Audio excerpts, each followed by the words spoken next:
avec mes collègues de la nouvelle Union populaire, écologique et sociale, nous avons voulu monter une commission d'enquête populaire à l'initiative des députés pour mieux nous connecter à ce qui nous est décrit parfois par des organisations syndicales, d'autres fois par des collectifs, pour mesurer l'impact de ce que on a compris de ce que devient au fil du temps la sélection à l'université, c'est-à-dire un moyen de gérer la pénurie en décourageant les étudiants et parfois même en les décourageant en cours de route, puisque titulaire d'une licence, ils se retrouvent sans fac pour le master. Donc voilà, c'est une manière symbolique de dire on va enquêter sur le terrain pour mettre toutes ces questions à plat, et on se rend compte, comme on a pu se le dire ces dernières semaines avec les syndicats et les collectifs,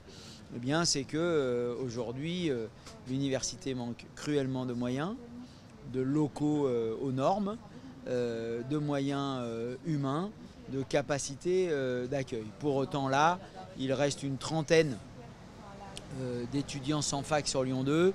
On a bon espoir que ces positions soient révisées et qu'ils puissent trouver chaussures à leurs pieds pour cette nouvelle année scolaire. Une étudiante tout à l'heure me disait que la situation a été empirée peut-être avec la situation de pandémie pour cette année. Est-ce que vous pensez que c'est plutôt structurel ou que cette année c'est encore pire? Non, on voit bien que c'est structurel. Alors oui, il y a un effet Covid dont les étudiants et les enseignants parlent mieux que moi, qui joue sur quelques centaines d'étudiants supplémentaires, notamment en fin de licence, et pour passer en master. Mais ça, je les laisse, ils en parlent mieux que moi.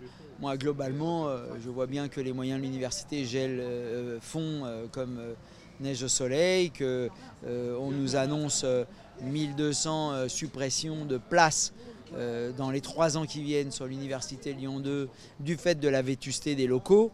Donc on voit bien qu'il y a un vrai souci et qu'il faut investir dans la jeunesse et dans l'université. Chacun doit avoir la possibilité de faire les études de son choix pour se réaliser dans la vie et pas être découragé, brisé dans son élan, et peut-être parce que on est plus gâté que d'autres, on va se retrouver dans une boîte privée pour essayer d'attraper un diplôme, pour essayer de faire quelque chose de sa vie.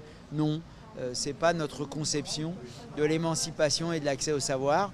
Donc en tant que député de la nouvelle Union populaire écologique et sociale, je m'inscris dans toutes les batailles qui visent à faire en sorte que l'université soit ouverte à tout le monde. Merci beaucoup. Super.